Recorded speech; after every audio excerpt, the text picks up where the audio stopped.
Nagpaabot ng reklamo ang mga grupo ng mangingisda sa Laguna Lake Development Authority kay Mr. John Alexter Ferrer na isang multi-awardee, presidente ng Rizal Media Press Club at mayari ng Tirada Media Group.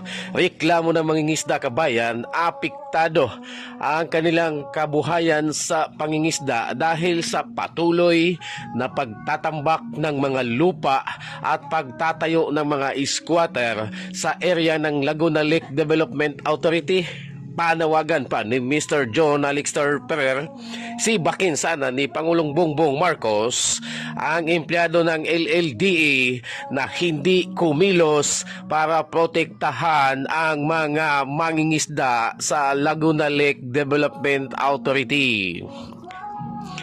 Hiling din ni Sir John Alexter Ferrer na kumilos sana si Mayor Alan De Leon ng Taytay Rizal at hindi puro TikTok ang ginawa.